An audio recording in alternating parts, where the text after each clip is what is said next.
بسم اللہ الرحمن الرحیم۔ ناظرین گرامی، آج ہم بات کریں گے یونان کشتی حادثے کے حوالے سے، جو کہ انسانوں کی سمگلنگ کی جا رہی ہے پاکستان سے بیرون ملک۔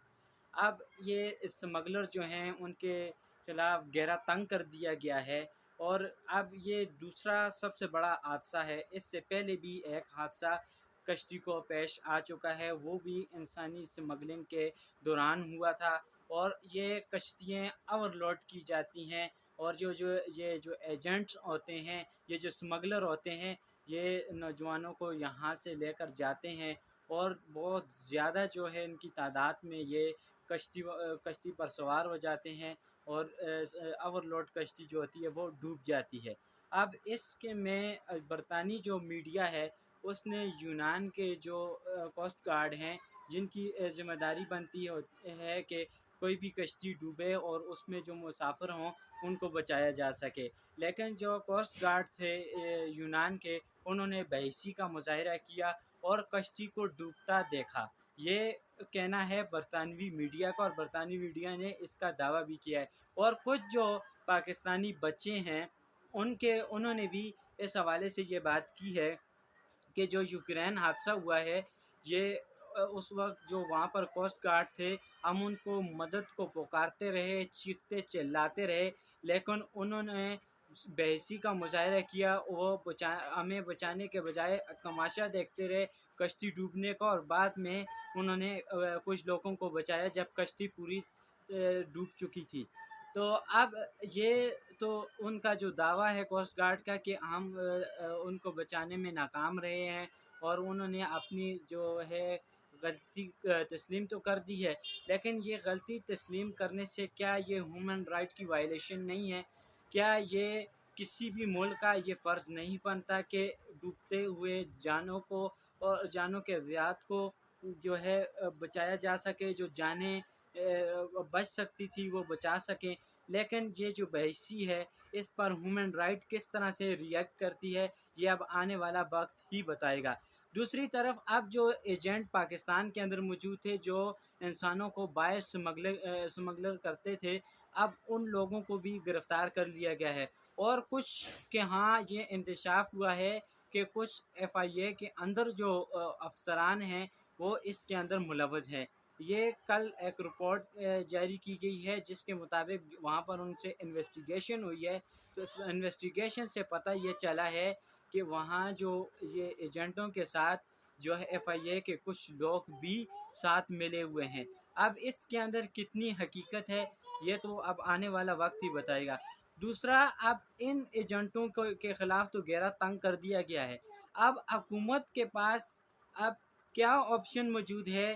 اب باہر سمگلنگ کو تو روکا جا سکتا ہے، باہر کی جو سمگلنگ ہے اس کو تو کسی بھی طرح کر کے روکا جا سکتا ہے، لیکن جو پاکستان کے اندر بے روزگاری ہے، بدامنی ہے، جاب لیس لوگ جو ہیں، جو یہاں سے بائی ٹریولر کر رہے ہیں لیگل اور ان لیگل طریقے سے، ان کو کیسے روکا جا سکے؟ ان کے لیے کیا یہاں پر کیا اقدامات کرنے چاہیے کہ یہ جو لوگ باہر کشتیوں پر سوار ہوتے ہیں، ان لیگل طریقے سے مختلف ممالک کو جاتے ہیں روزگار کی غرض سے، اب ان کی روک تھام کے لیے حکومت کے پاس کیا آپشن ہے؟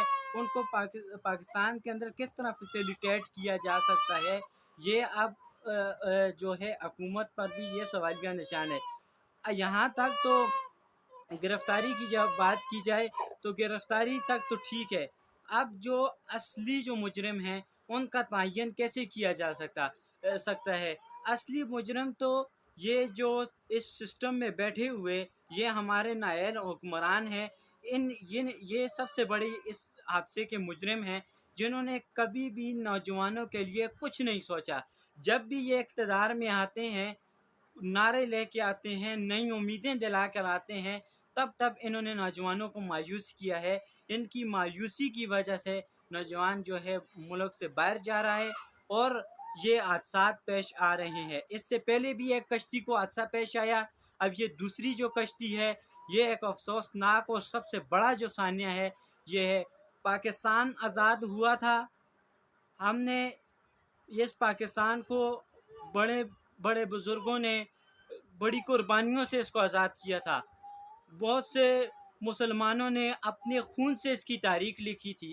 کیا آپ نے اس دن کے لیے پاکستان کو آزاد کیا کروایا کہ آج ہم اس کے بعد بھی اس عظیم ریاست کے اندر، اس پاک ریاست کے اندر ہم سکھ کا سانس نہ لے سکیں، ہماری بنیادی ضروریات نہ پوری ہو سکے، مہنگائی کا طوفان ہو، ٹیکسوں کی بھرمار ہو، اور یہ نااہل حکومت جس کے پاس کسی بھی نوجوان کو فیسیلیٹیٹ کرنے کا کوئی ویژن موجود نہیں ہے، اور یہ صرف اور صرف اقتدار میں اس کرسی کے لیے لڑتے ہیں.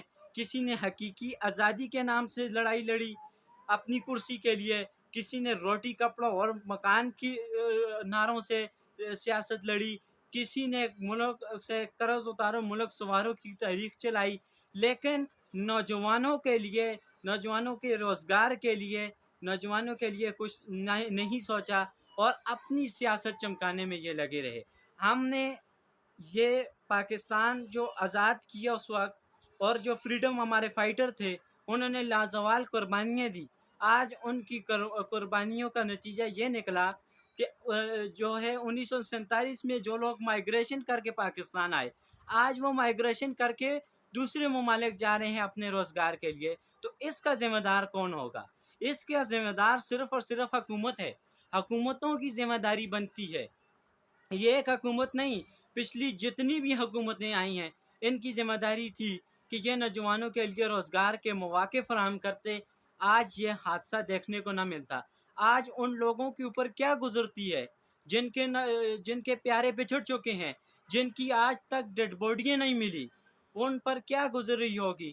اور یہ ان کی باعثی یہ دیکھیں، یہ صرف اور صرف بس ایک مذمت کرتے ہیں، اور اس کے علاوہ اور ان کا کچھ بھی اتا پتہ نہیں ہوتا. تو ان کے ذمہ داری اور ان کے خلاف اب کون کارروائی کرے گا؟ یہ ان اشرافیوں کے خلاف کون کارروائی کرے گا جو ہم پر مسلط ہیں پچھلے کئی سالوں سے؟ جب سے پاکستان بنا ہے یہ لوگ مسلط ہیں، اور نوجوانوں کے لیے انہوں نے کیا کیا ہے یہ تو آج کھل کر سب چیزیں سامنے آ رہی ہیں. نوجوان کو بھی سوچنے کی ضرورت ہے. جو ان کے پیچھے نعرے لگاتے تھے، جو ان کو سپورٹ کرتے تھے، آج انہوں نے کیا کیا نوجوانوں کے لیے؟ تو یہ اب لمحہ فکریہ ہے. یہ ان نوجوانوں کے لیے جو الیکشن کے دوران اور جو جلسوں کے دوران ان کے نعرے لگاتے ہیں اور ان کی مالا جپتے ہیں، آج ان کے لیے یہ بہت بڑا جو ہے بہت بڑی عبرت ہے کہ یہ کیسے ان لوگوں کا آپ مقابلہ کریں گے. یہ مائنس لوگ ہیں، یہ کبھی آپ کے خیر خواہ نہیں ہیں. یہ اگر آپ کے خیر خواہ ہوتے تو آج آپ کو یہ حادثات پیش نہ آتے، آج آپ کو یہاں سے مائیگریٹ کر کے دوسرے ممالک نہ جانا پڑتا. آپ کو بھی سوچنے کی ضرورت ہے. یہ